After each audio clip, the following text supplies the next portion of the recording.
one of the things that I do is in the role for population health is we really try to think about the things that are impacting our community the most. And there was a clear and vocal interest from our community to try to help support them in what was very uncharted waters, you know.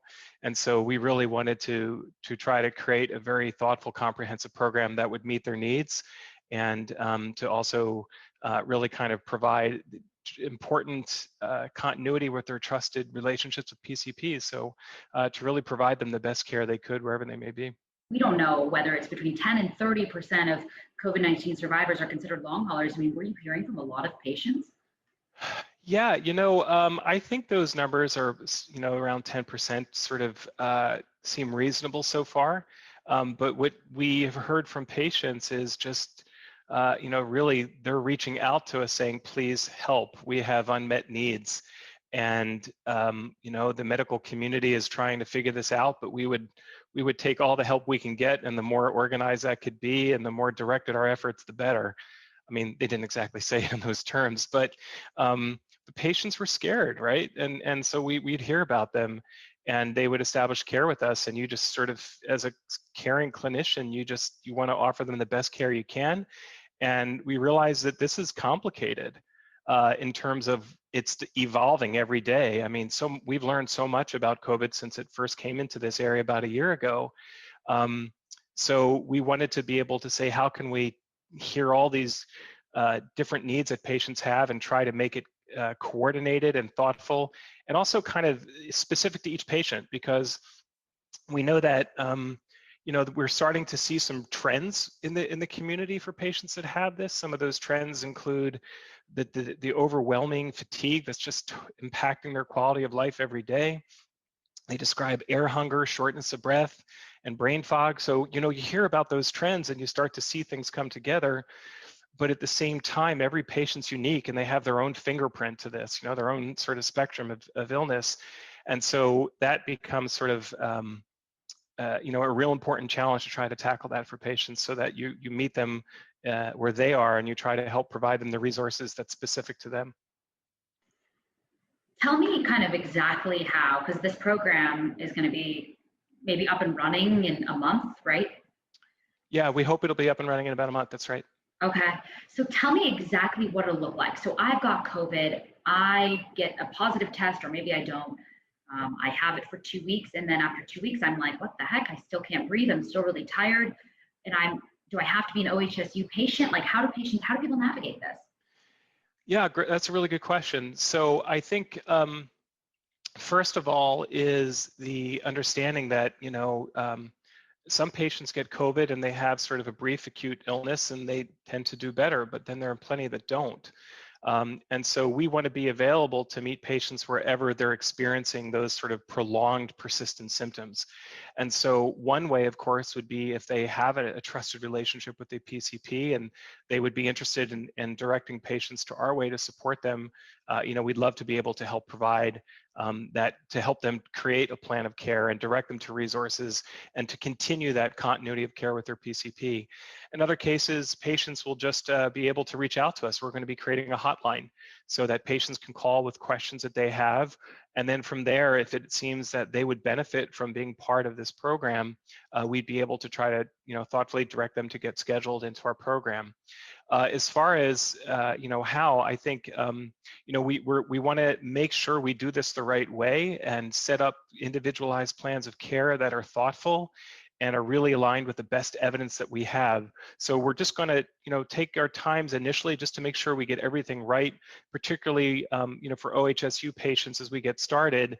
And then as we get, you know, we get more experienced and we build more capacity, then we would try to expand that to more patients across the state. And in terms of the hotline, is that going to be in action when you guys have the program up and running? Okay. Yes, that's correct. It'll be up and running, so it'll be able to answer questions patients may have, and again, hopefully, direct them to get other questions or direct them to our program where they could be seen. So it's kind of, the hotline is kind of like a screening process. Yeah, it's sort of an entry point. And in some cases, patients may have questions, and they may say, well, some of these symptoms we're seeing with brain fog, they may resolve by 4 weeks, right? Or other things. So here we are as symptoms persist. And another question too is kind of, well, who would be eligible for the program?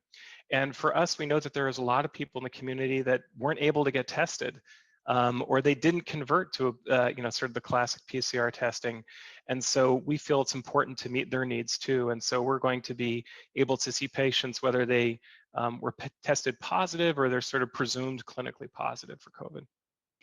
And if a person's already seen by their PCP and the PCP says, you're dealing with this long COVID, you're a long hauler, can they already call OHSU and get into this program? Or is it like the day it opens, then you're going to get the patients referred? Oh, that's a good question too. So we're seeing a lot of these patients in different ways right now. Some get referred to for neurology for a headache or brain fog, or some maybe are having some cardiovascular issues, so they see a cardiologist. But what we're hoping to do is sort of organize that and really help coordinate that for patients so they get fully assessed. So all the different needs and services they may have, we could address that at one time by a group of clinicians that are versed at all the different complications and can really skillfully get them where they need to go. So yes, a clinician would be able to reach out to our referral lines or our hotlines and be able to direct patients there if that they felt in the patient's best interest. When you say clinicians, like specialists, as in like pulmonologists, cardiologists, like occupational therapists, kind of give me, I guess, specifics of what may be involved in this, because we know that COVID affects everything. Yeah, so as I mentioned, that everyone has sort of a unique profile or unique fingerprint to this. And so when we assess a patient, we try to discern, are they having problems with breathing or irregular heart rates or anxiety or brain fog or a headache, GI problems, and know what we have to offer in each one of those specialists. And when sort of more specific testing and specialized management is needed, like if someone is having problems with their heart rates changing a lot, then we would want to make sure we do all the appropriate studies and have that specialty care like a cardiologist. Another really key piece of this is as you probably know, so many patients experience this just really profound fatigue, right? And just simple tests that all of us would otherwise take for granted, and it's impacting their quality of life and their self-esteem, and it's almost like, they just feel traumatized by this. And so doing our best to get them into a plan of care that can help improve their activity level is a huge important part of this program. And so we want to be able to set folks up with physical therapists and others that really know how to kind of thoughtfully advance a patient's activity level so they don't do too much initially and actually overwhelm their system, but really kind of take it in stride and build up their capacities and get better. And it can take some time. That's great. Are you guys following a model maybe that like Mount Sinai is doing or any other clinics nationwide? So we really have spent a lot of time collaborating with many other institutions that have programs or developing these programs. And really the goal is to learn from each other, right? So the patients in Oregon are able to, the experiences we have here are able to benefit patients in Pennsylvania or wherever, and vice versa. So we are working with many leading institutions like our own to try to understand what are the best practices, what are the evidence, what's working, what are patients telling us, so that we can really ensure the most patient-centered best plan of care we have, and take all of that learning and bring it back in to what we're doing. And of course, we read all the literature all the time and try to stay up to date on that. That's fantastic. As somebody who's been covering long haulers, I think I interviewed my first long hauler like end of April of last year. Wow. Yeah. Following their journeys and knowing that this is a thing. It's not in their heads. They're not crazy. I guess why wasn't something like this started sooner for these people, realizing back in the spring or summer of last year this was an issue? Yeah, that's a good question too. And I think that part of that answer is because there was so much unknown. And I don't think anyone wanted to put something in front of patients that wasn't sustainable or wouldn't last long term. And there was a lot to learn and a lot to organize. And we understand that patients have had some difficult journeys, and that's really hard, and we're sympathetic to that. And I think one of the most important things that we can offer patients is reassurance. And that seems to go further. That's like, in some cases, that's the best medicine. It's just to people to feel listened to, that their narrative makes sense, that they know where this is coming from, and people care and they want to help and get better. So I think reassurance is so key to that. And we recognize that indeed there are patients that would have liked to have this some time ago. And we hope that patients understand that we're trying to be sort of thoughtful and comprehensive about this. And that's why it's taking a little time to get it up and running, because we wanted it to be really something meaningful for them long term. How long would you say you guys have been working on this for? Probably about 4 months or so, probably and 4 to 5 months. And a lot of that is really organizing a lot of the logistics behind it. So for example, making sure we got the a hotline up and running. We have to make sure that all of our specialists and these providers have time available on their calendars, because it's a busy time, right? We're all involved with the pandemic, and we're seeing so many patients. So we wanted to make sure that they had dedicated time available to these patients, so there wouldn't be unnecessary waits. We had some other things that we wanted to organize in terms of the best practices. So when as I mentioned, we want to do a thoughtful assessment of each patient, so that we get, we really carefully catch things. And some of those are really making sure that we understood the best screening questionnaires, like screening for insomnia or headaches or anxiety and depression and memory. So all of those things we really want to capture to make sure that we have that comprehensive plan and care. So it took some time to try to get that organized, but I think we're pretty happy with what's coming forward. Oh, that's awesome. I mean, I think, when reading a lot of the stories that have been out there and talking to I've never really been able to talk to local doctors about long haulers, because Franny knows, I'll message her and she's like, I don't know, we don't really have somebody. Like, it's tough because there's no data, there's no research. This is like, there's no cure, there's no one size fits all, there's no treatment. I mean, some people that I've interviewed are like, zinc helps me. And other people are like, I just need to sleep. I don't know. So it's like, that's got to be really difficult as a physician. This whole pandemic has got to be really hard for you, because you can't help people like you want to. Yeah, I think that's important for everyone, right? Patients and physicians, we all want to be empowered to improve our lives and to improve our patients' lives.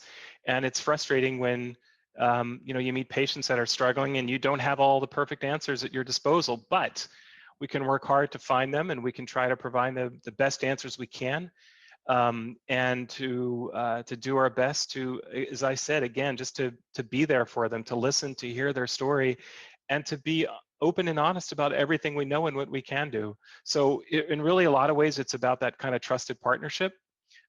It's being open and honest with patients and skillful about what you're able to provide, and have caring discussions and follow up, and you can sense that they're feeling validated and listened to, and that the plan of care it works for them.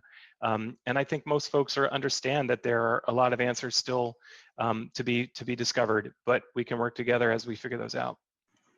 Yeah, I mean, I imagine it's going to be difficult even when people are referred to this clinic and they're like, they've got the blood pressure spikes, or they've got this arrhythmia and they're sweating, and it's like, cardiologists haven't seen this before this year. So that's even tough for like specialists. I'm sure there's going to be some patients, as there are in other clinics, that are like mystery patients. You don't know how to treat them. The specialists don't know how to treat them. Yeah, our specialists, some of the things that we are learning is that there's a lot of parallels between folks that have had more long-term illnesses in the ICU. So they're starting to see kind of commonalities there. I'm sure you've heard of folks that have, patients that experience chronic fatigue syndrome. And so, it's a very similar evolution, right? When it first sort of came in front with that and fibromyalgia, there were a lot of people that were unsure what this was and how best to manage it, but we got better over time.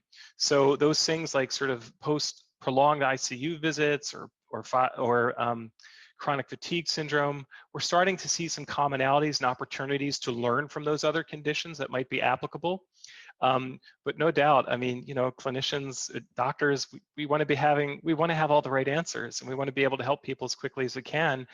And as we're learning, I think it's really important to be empathetic and to be open and honest about what we do know, and to get them to tell patients everything we're doing to help them.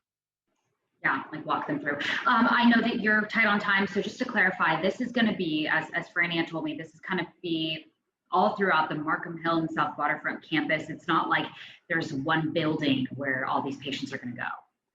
Yeah, so you know, as we spoke to patients and we spoke to other programs, that the fatigue is so profound that we thought we had to do everything we could to make sure patients had access to us through virtual means or be able to see us in person. And so you know, many of us have different practices in different locations, and so we wanted to be more immediately available.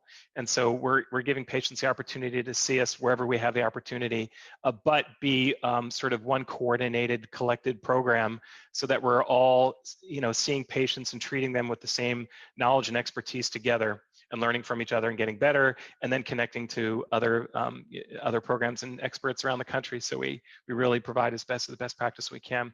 But I guess I would just to point that virtual piece is really important for these patients so much, because there's often, it's hard for them to get back to work. It's hard for them to do their laundry. It's hard for them to enjoy that you know, that beautiful time with their families, right?